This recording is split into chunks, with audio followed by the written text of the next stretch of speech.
सुप्रभात। माला से जप, यह हमारी आज की आध्यात्मिक चर्चा का विषय है। माला से जप। राम नाम की लूट है, लूट सके तो लूट, अंतकाल पछताएगा, प्राण जाएंगे छूट। तो वो राम जस भूमंडल के कण कण में रमा हुआ है, उस राम को याद करने के 3 तरीके हैं। भजन और कीर्तन आदि करके जैसे वातावरण बनता है, वह शक्ति प्राप्त होती है। मंत्रों का जाप व यज्ञ आदि करके जैसे वायुमंडल शुद्ध होता है, वह भक्ति प्राप्त होती है।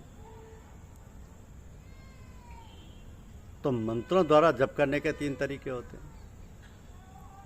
मंत्रों का जप करते समय होठ और जीभ दोनों हिलते हैं। दूसरे, जप करते समय केवल जीभ हिलती है, होठ नहीं हिलते। तीसरा, जप करते समय ना जीभ हिलती है ना होठ हिलते हैं। इस जप को मन से जपा जाता है। ऐसे जप को जिक्र खफी कहते हैं, यानी दिल का जाप। आंतरिक ध्यान करके भी जब जप करने के लिए माला की आवश्यकता होती है। अब प्रश्न उठता है कि माला से ही जप क्यों किया जाए, माला में क्या क्या होता है। तो 108 ही दाने माला में क्यों होते हैं, और माला से जप करने का मानव जीवन में क्या महत्व है। परम पूज्य श्री साहब जी महाराज की समाधि पर सत्संगियों को अखंड शांति पाठ करते देखा होगा। तो देखने में आया कि प्राय साधक भाई बहन माला द्वारा जप में उचित विधि का पालन करते हैं। माला के दानों को घुमाते चलते हैं। तो माला जपते समय ध्यान रखें कि माला में एक मोती सुमेरु के नाम से होता है, जो माला के दोनों सिरों को जोड़ता है। जप करते समय दाने को पार नहीं करते तथा सुमेरु दाने तक पहुंचकर हर बार वापस लौटते हैं। और जहां पर हमारे ब्रह्मांड के दोनों सिरे मिलते हैं, उसे भी सुमेरु कहते हैं। और सुमेरु एक पर्वत भी है। तो माला जपते समय हाथ के बीच वाली अंगुली तथा अंगूठे से प्रत्येक दाने को घुमाते हुए जप करना चाहिए तथा बीच वाले मोती सुमेरु को पार ना करें और सुमेरु दाने से फिर पीछे लौटें। ऐसा ही दूसरे किनारे पर पहुंचकर सुमेरु से वापस लौटें। माला जपना सभी सत्संगियों को आना चाहिए, क्योंकि माला से जप करते समय अंगूठे और बीच वाली अंगुली के घर्षण से एक विलक्षण विद्युत घर्षण ऊर्जा उत्पन्न होती है, जो हृदय की धमनी को प्रभावित करती है और धमनी के तार द्वारा सीधी हृदय चक्र को खुलने के लिए प्रभावित करती है। और इधर उधर डोलता हुआ मन निश्चल होने लगता है। मध्यमा उंगली की धमनी का संबंध सीधा हृदय से होता है। हृदय स्थल में ही आत्मा का निवास होता है। आत्मा का माला से सीधा संबंध जोड़ने के लिए माला के मनके को मध्यमा उंगली की सहायता से फिराया जाता है।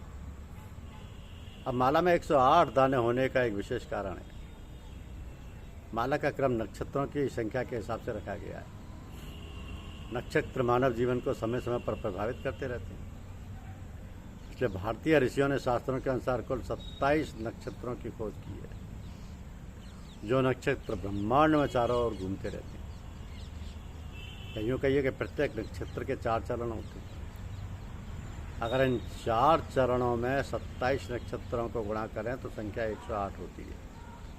इन 4 चरणों और 27 नक्षत्रों के आधार पर माला में 108 दानों की संख्या तय की गई।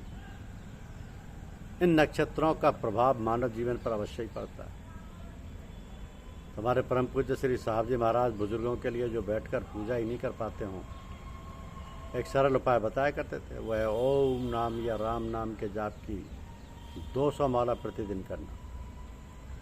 क्योंकि 24 घंटे में एक आदमी जितनी सांस लेता है, वो ओम नाम की 200 माला के जप के बराबर होता है। अर्थात हर सांस में ओम या राम नाम आ गया। जब हर सांस में ओम आ गया तो आदमी का उद्धार निश्चित है। लेकिन ऐसा भी कहा गया है कि माला से जप करने का फल 2 गुना मिलता है। यानी 24 घंटे भजन करने के बजाय 12 घंटे की सांस के बराबर जप कर ले, तब भी उद्धार है। अर्थात 12 घंटे की सांस का मतलब है 10,800 सांस, अर्थात 111 बार माला से ओम नाम का जप करने से भी उद्धार हो जाता है। महात्मा कबीर ये कहते हैं कि माला तो कर में फिरे जीव फिरे मुख माए, मनुआ तो चाहूं दिस फिरे ये तो सुमरन नाई। माला फेरत जगमुआ गया न मन का फेर, कर का मन का डार के मन का फेर। जपमाला छापा तिलक सरन एक काम, मन कांचे नाचे वृथा सांचे राचे राम। ये कबीरदास जी की वाणी। वैसे हमारे सत्संग में जो शब्द का अभ्यास करते हैं उन्हें अभ्यास किस स्थान पर करना चाहिए? हृदय में या आज्ञा चक्र में? ध्यान शब्द पर करना चाहिए, गुरु पर। तो शकल याफ्ता यानी गुरु की शक्ल का ध्यान उनको करना चाहिए जिनको गुरु से खूब प्रेम हो और उन्हें गुरु की कोई त्रुटि ना मालूम हो, जो गुरु को गुरुर ब्रह्मा गुरुर विष्णु गुरुर देवो महेश्वराय गुरु साक्षात पार ब्रह्म के रूप में जाने और रूप में ही माने, उसे ही गुरु का ध्यान करना चाहिए, अन्यथा नहीं। बाद लोग तो गुरु को गाली देते हैं। जो लोग गुरु की शक्ल का ध्यान करते हैं उनकी एकाग्रता हो जाने पर शक्ल गायब हो जाती है। भाई शक्ल तो फानी है, नासवान है। उस समय तो स्थूल शरीर दिखाई देता है, फिर वो गायब हो जाता है, सिर्फ याद रह जाती है। अभ्यासी और आगे बढ़ता है तो याद भी नहीं रहती, वो असली याद है। हमारे सत्संग की साधना में असल चीज तो शब्द है, परंतु तो किसी भी समय ध्यान एक ही चीज का होगा, या तो शब्द का या गुरु का। जब शक्ल का ध्यान करोगे तो शब्द गायब हो जाएगा, और जब शब्द का ध्यान करोगे तो शक्ल गायब हो जाएगी। तो जो शब्द के अभ्यासी हैं उन्हें ध्यान तो शब्द का ही करना है, परंतु गुरु को साथ रखना है। अब ध्यान में गुरु को साथ रखो। जहाँ ध्यान करो वहाँ ये ख्याल करो कि गुरु हमारे साथ हैं। जैसे एक डीएम का बेटा जब शहर में घूमता है तो चाहे उसका मन इधर उधर की चीज़ों में भटकता रहे, उसके मन में निश्चिंतता रहती है कि वो डीएम का बेटा है और कोई उसका बाल बांका नहीं कर सकता। वो अपने पिता को हमेशा स्मरण नहीं करता, उसे अपने पिता की शक्ति पर पूरा विश्वास है। इसी प्रकार तुम्हें ध्यान शब्द का ही करना है, परंतु इस विश्वास के साथ कि गुरु की शक्ति, गुरु का मार्गदर्शन सदा हमारे साथ है।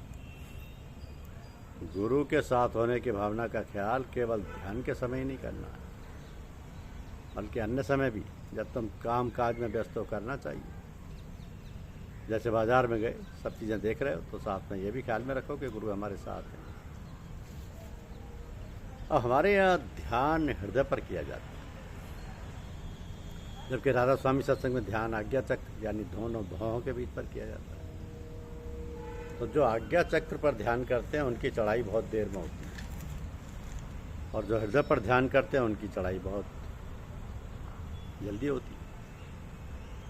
तो हृदय का ध्यान बहुत बढ़िया है। तो जब भी ध्यान की शुरुआत करो हृदय से करो, क्योंकि हृदय तो अड्डा है। परंतु यदि शब्द की चढ़ाई ऊपर की ओर हो तो उसे ऊपर जाने दो। यदि शब्द आज्ञा चक्र या उसके ऊपर होने लगे तो कोई अर्जा नहीं। शब्द जहाँ भी हो अपना ध्यान, अपनी एकाग्रता उसी पर रखो। ध्यान का भी एक सा नहीं होगा, शब्द भी अलग अलग स्थानों पर अलग अलग तरह से होगा। हृदय में शब्द का अनुभव एक तरीके से होता है, आज्ञा चक्र में शब्द का अनुभव अलग तरीके से होता है। अब आज्ञा चक्र में शब्द का अनुभव एक हरकत के रूप में होता है, तो अपना ध्यान इसी हरकत पर रखो। तुम उसी में घुसने की कोशिश करो, ऐसे ध्यान करो जैसे किसी गुफा में घुसते चले जा रहे हो, और शब्द उस गुफा का दरवाजा है। शब्द के गहराई में उतर जाने पर समाधि की अवस्था हो जाएगी। तो जब हम अपने गुरु बाबूजी के पास रहते थे तो हमने सोचा कि बहुत देर हो गई है, नीचे नीचे चल रहे हैं, सो ध्यान करके ऊपर चढ़ गए। परंतु जब हम बाबूजी के सामने आए तो उन्होंने हमें नीचे उतार दिया। ऐसा जब 2-3 मरतबा हो, उन्होंने कहा तुम नीचे की स्थिति में रहोगे तो सब लोगों को फैज यानी आत्मधार या स्पिरिचुअल करंट मिल जाएगा।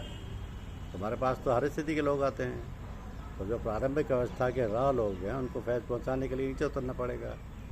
हम तो इसलिए नीचे कर देते हैं जिससे सब लोगों को फैज मिलता रहे। बनारस में एक पंडित जी थे, एक अच्छे साधक थे, और उनकी सूक्ष्म दृष्टि भी विकसित थी। उन्होंने एक बार शंकर जी से कहा कि तुम चाहो तो हम तुम्हें भगवान के दर्शन करा दें। शंकर जी से कहा, तो शंकर जी ने पूछा कि सगुण या निर्गुण, साकार या निराकार। उन्होंने उत्तर दिया कि जो चाहो वो दर्शन कराते हैं। शंकर जी तब अपने इष्ट के ख्याल में आ गए और फिर पंडित जी चुप हो गए। पंडित जी को आभास हो गया कि शंकर जी कहीं जाते हैं और उन्होंने पता लगा लिया कि हमारे बारे में एक बार उन्हें पता चला कि हम बनारस आए हुए हैं और उन्होंने शंकर जी से हमें मिलवाने का अनुरोध किया। हम उन दिनों होटल अजय में ठहरे थे। तो एक दिन जब सत्संग हो रहा था वहाँ आकर बोले कि क्या वो हम कुछ पूछ सकते हैं। हमने सोचा कि वो विद्वान आदमी है, हम उनकी बात समझे नहीं, ये सोच कर कहा कि वो बातें पूछें जो हम समझ सकें। परंतु वो चुप हो गए और कुछ पूछा ही नहीं। जब सत्संग समाप्त हो गया और सब लोग बाहर आ गए तो शंकर जी ने पंडित जी से कहा कि ऐसा सत्संग तो हमने कहीं नहीं देखा। जो जिस दर्जे का है उसे उसी दर्जे का लाभ हो रहा है, जो पहले दर्जे का उसे पहले दर्जे का सबक मिल रहा है और तीसरे दर्जे वाले को तीसरे दर्जे का। सभी को उनकी हालत के अनुसार फैज मिल रहा है। एक साहब जो कि जज थे वो आनंद लेने के लिए बैठे थे, सो उन्हें आनंद मिल रहा था। हमारी खुद की एक शंका बहुत दिनों से थी जो आज दूर हो गई। तो भाई ऐसा है हमारा सत्संग। धन्यवाद।